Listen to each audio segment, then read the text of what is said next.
Alright, I had forgotten to hit record for YouTube, but we came in on turn 2 anyway, and pretty much nothing has happened since then, so you didn't miss anything.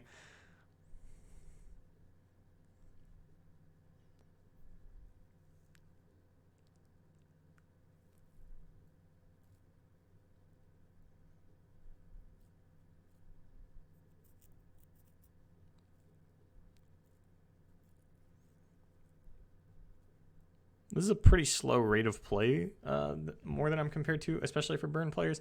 Like, it's not like burn players always play fast. They tend to on ladder, because if you're playing burn, either you think it's the best deck or you're just trying to climb as quickly as possible. In tournaments, like, you're not worried about actually finishing your games, like, quickly in a time frame wise, like in real world seconds. And mirror matches are hard to navigate. If I had to give an advantage to someone, I think it'd be Eyeolas. I think that Draven does have a lot of impact in burn mirrors. Not so much when you only have one copy of Draven, though. It takes Whirling Death off the table, which I think is, a pretty impactful card. And it looks like we're just going to see, like, continuous trades onto board states here. Like, I'm pretty sure Legion Saboteur blocks, Boom Kuroki blocks. Maybe the Saboteur doesn't block. You lose the life advantage for a turn, but you're going to gain it back next turn. I actually think I like no blocks. You can kind of take this out when you need to. The awkward part is, like, your Demolitionist ain't getting value. Like, your Demolitionist can't get played next turn unless your board gets cleared out. So I think that actually makes me like no block more. It kind of forces your opponent to use a removal. Like, your opponent is pretty likely to use a removal spell onto this because you didn't block with it. And that just lets you actually play the Demolitionist. Yeah, like, you're getting a much better life advantage out of this, or you're getting something out of your opponent.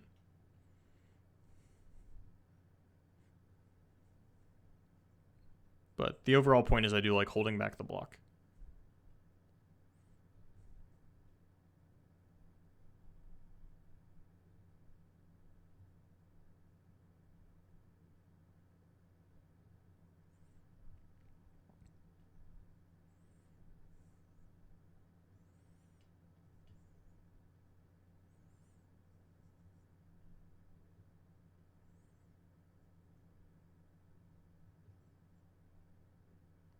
Okay, this works out great for Mihomme. There is only one life left onto this Boom Crew. You're probably pretty tempted to take it out, but I think just like slamming down a Cask Salesman's a bit better. You don't have to worry about Static Shock or these guys getting removed. Anything that your opponent would have done to remove this, they would have done in combat. And that might be making you read that your opponent just doesn't even have a removal spell, but Noxian Fervor doesn't feel great here. Like, this is such a low health target. Like, you can just block this next turn. I don't really want to trade my Boom Crew for it either. Like, if I can attack with these, I'd like to. Used Cask Salesman not coming down on my opponent's turn is unfortunate, but it's usually not that often that Burn doesn't go for an open attack, especially because Eyeolas. It's Eyeolas. Eyeolas. That doesn't sound right. We're just going to go with I for now, so that I can stop sounding like a goober. But I has the board advantage. Did I just say I have the board advantage? Oh, I hate this. I shouldn't have said I should. Yeah, we'll just stick with Eyeolas. Is that what I was saying before?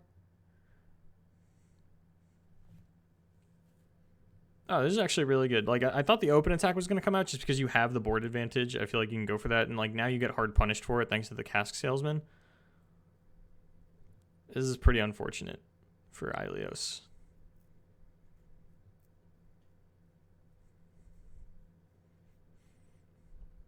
Yeah, with a handful of like all these 1-drops, I can understand why you didn't. No, actually, so what I'm not understanding is why Eyeolas banked 2 spell mana if you had all these 1-drops to play out, because they, even if they top decked one of these, they had at least one 1-drop in hand.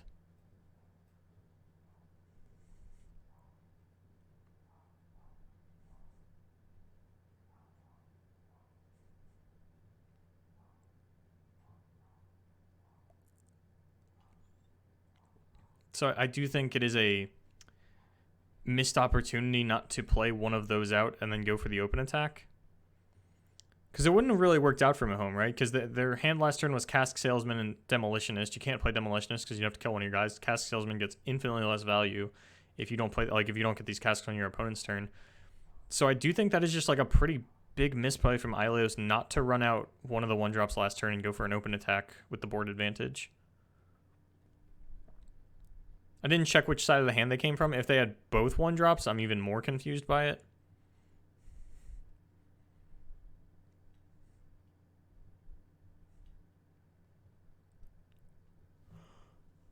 Unless the plan was to, like, play the 2 1-drops. No, because even then, like, you can just play 1-1-drop, right? Like, I just cannot fathom the reason to bank the 2 spell mana there when you had at least one 1-drop to play. Because banking 1 spell mana and then having a real mana on the next turn, like, it doesn't change anything. Or, like, not using that 1 mana on the next turn doesn't make any sense. I'm, like, pretty sure there's a decimate here. That's the only reason I could think that we would want to bank some amount of spell mana is, like, play 1-drop, open attack, go for the decimate. If we lose to Cask Salesman, we lose to Cask Salesman. I got that. That's a pretty good. Like, obviously, it's very punishing that Mihomme had, like, the one punish that Burn has for not going for an open attack, but that is, like, a consideration that you have to have, especially when your opponent is willing to just pass back to you. And it's possible that Eyeolas just read that Mihomme had a handful of Burn, and that's why he's like, okay, well, you know, I have to run out all these 1-drops, make him use his removal spells. So it's a little, like, weird of a call to make because we do have perfect information. You know, I'm not going to sit here and be like, you should have used Cask Salesman, because it is reasonable that you just read Burn spells instead. But used Cask Salesman should have been a consideration, and watching you get punished for it here, I feel no remorse. And I still don't understand why we didn't play at least one of these last turn.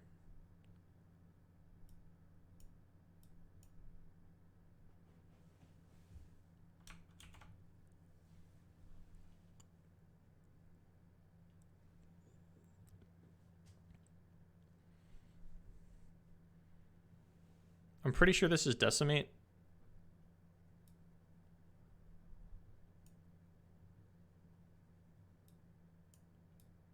Like, I'd say I'm at least 50% sure this is Decimate.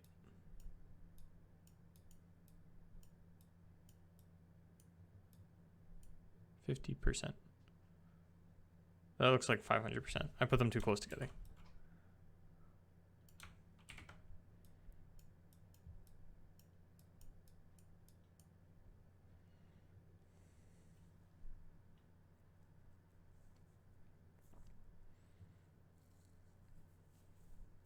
Yeah, like, it's absolutely insane how much value Mihomme gets out of being able to play Cask Salesman on his opponent's turn with the Noxian Fervors in hand.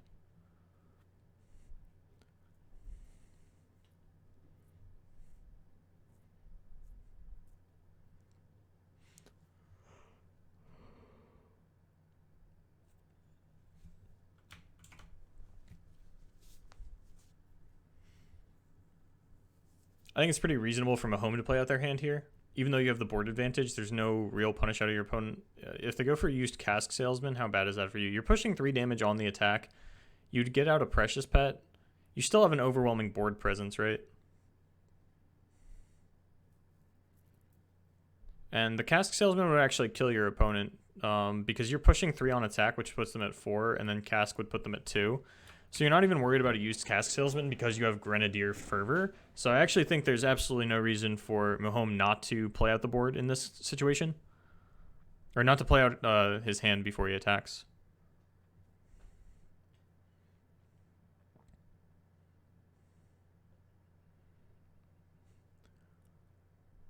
And the reason that it matters is because if your opponent has something to stop your Noxian Fervor, I mean, like, it doesn't matter too much here because you are going to, like, you have the Noxian Fervor if they go, like, Decimate, and their backup is Mystic Shot, then, like, you Noxian Fervor, they have to Mystic Shot your guy in response, you have Legion Grenadier to play. But, like, specifically because you have Legion Grenadier, I mean, like, it's fine to play it this way because now you just play it, you Noxian Fervor it, and your opponent has no punish.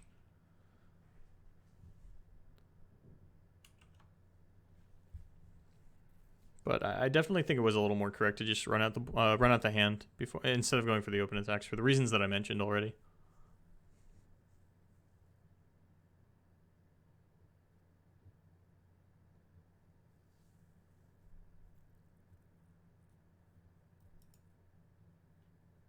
All right, back to me while I get the next game loaded up.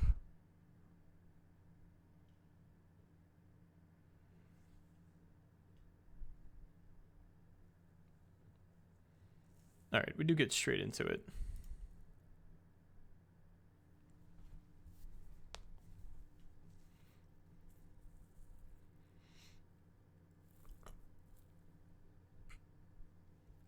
I'd say I don't know why I'm yawning so much, but I do. It's because I didn't have any energy drinks today. I ran out and I haven't gone back to the store yet. I love this, it's like Mobilytics tip. Are you playing against the Freljord deck? Watch out for frostbite effects, I would assume is what it says over here.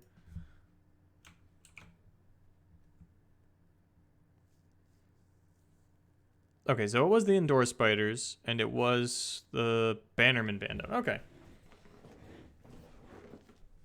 This, like, should be a match. So, historically, Bannerman is a matchup that Elusives beat, but this isn't Bannerman. This is MF Scouts. This could kind of match the aggression of it. So, I am actually curious to see how this one plays out. Eyeolas. I'm going to say Eyeolas. That sounds a lot more correct. I was throwing an I in there previously, but like the letter I, not the word I. Hired Gun's actually going to come up really big in this matchup as well, just giving vulnerable to elusive units. It's pretty good. I think this actually like matches up pretty well for Mihomme. About as well as a Demacia-based board-centric deck can against an elusive deck. I don't like playing the Hired Gun here. I'd rather see another Ragged Butcher. But it's possible that, you know, the chance or the strategy is just I'm going to out-aggro you.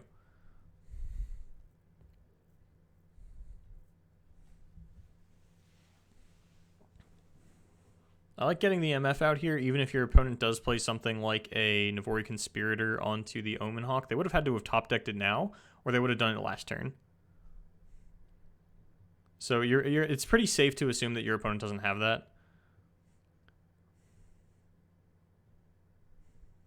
And just ticking as close to this MF as quickly as possible is extremely valuable.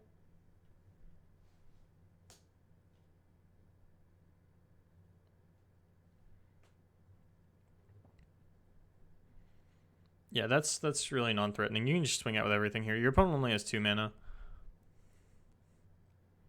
I like challenging it onto the 1/1. There's no damage-based removal coming out of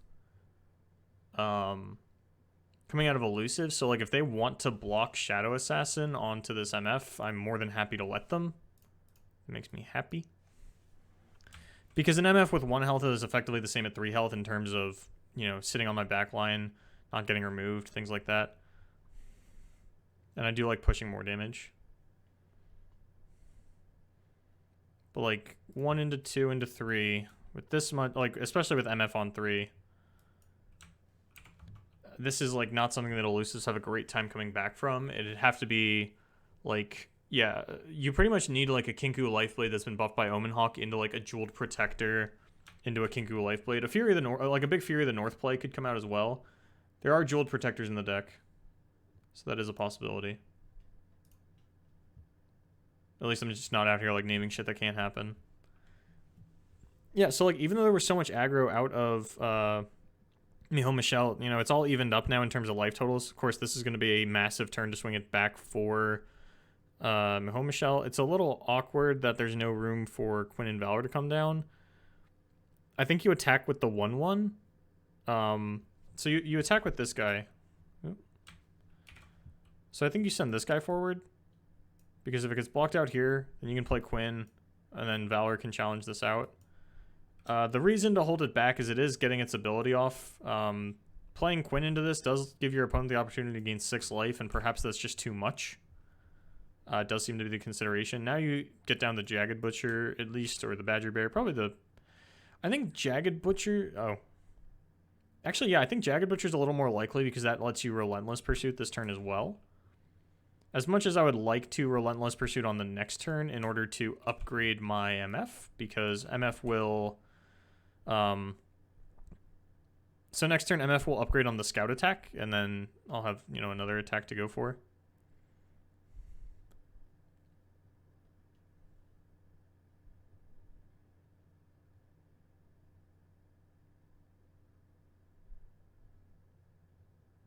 MF is still going to upgrade this turn, so it's all kind of willing. Like, it doesn't make a whole lot of a difference. You lose a little bit of damage, but you play around deny. So, you know, it is what it is. But this could just be like a lightning quick end here out of Mihomme Michel. I definitely don't hate aggressively going for the relentless pursuit like this. That's why I don't play aggro in games like this. Like, I'm too reserved. Like, I try to maximize my damage potential as opposed to getting it out in a time effective manner. So like, I would have held relentless pursuit for next turn, which pushes an extra at least 3 damage because MF will upgrade on the scout attack and push 3, and then on my next attack she'll also push 3. Whereas here, scout attack only works once per turn, so I have to attack with everything again, and she'll push through 3 damage. But it's not the 6 that I would have gotten next turn. Like, it's always better to, if you can, play Relentless Pursuit on your opponent's turn with scout decks, because then you have the opportunity to, you know, make the most use out of your scouts. But when your opponent is low on mana and cards like this, like, you just smell the blood in the water and you go for it. I do think the attack out of the 1/1 was a little weird. But, I mean, like, it protects your absolutely nothing, actually. Yeah, and I like the MF attack because she's going to upgrade and gain Overwhelm. I'm pretty sure this is just lethal, right?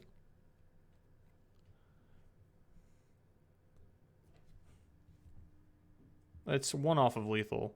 Because we attack. I think if you didn't attack with the 1/1, you had lethal this turn.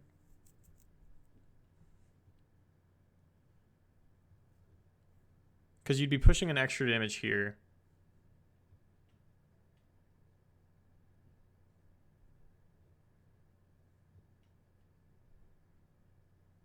I don't think it's going to have a huge impact on the outcome of this game, but I do think there was an opportunity to win this turn.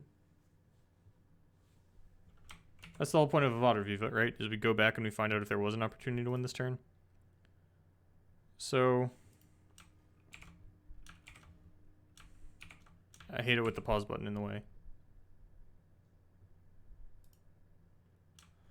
So if we hold this back, then this blocks here.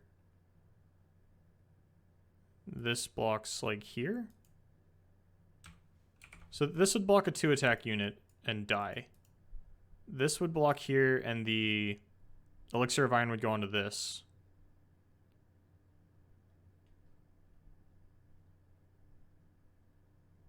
So the life total then would look like... This would go back. I'm trying to figure out what the life total would look like. I don't think it's lethal, actually. Like, sitting here trying to run the math on it mentally, I can't tell you the exact numbers, but I'm pretty sure because like another 2 attack unit gets blocked, you're only pushing 1 more damage on the next attack.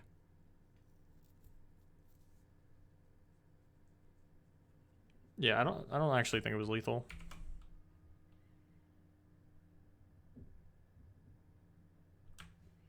Let's let this play out again. Sweet.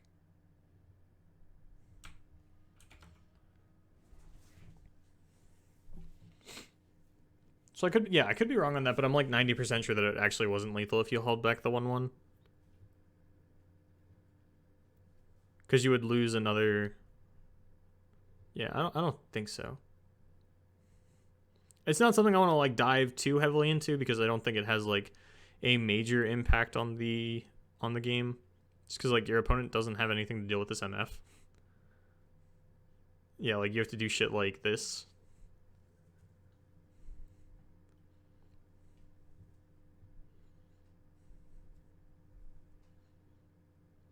We probably don't even see the scout attack. We probably just see the open attack, which I think is fine.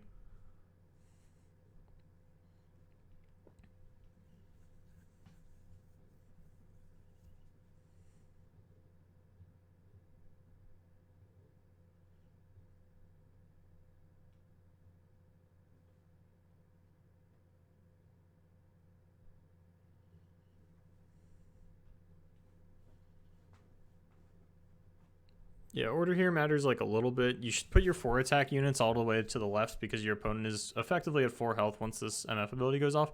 There's a possibility of a deny onto the MF ability, which is why it's also important to throw your weakest guy all the way to the right and challenge the lifesteal unit.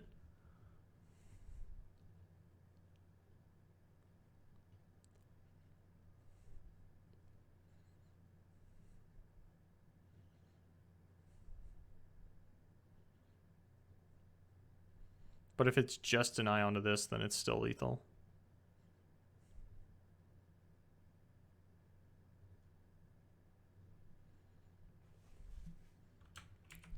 All right, so that is Mihomme Michel picking up the win in Europe with Indoor Spiders, MF Scouts, and Championless Burn. I had predicted a downtick in Burn this week just based on previous results from tournaments. It seemed like Burn had kind of fallen out of the meta, and it's possible that it didn't because people were like, oh, you know, there's been a little less Burn. People are playing greedier lists. I can afford to bring back Burn. It's just possible. Like, there's a couple of reasons I could have been wrong. The point is, I was wrong.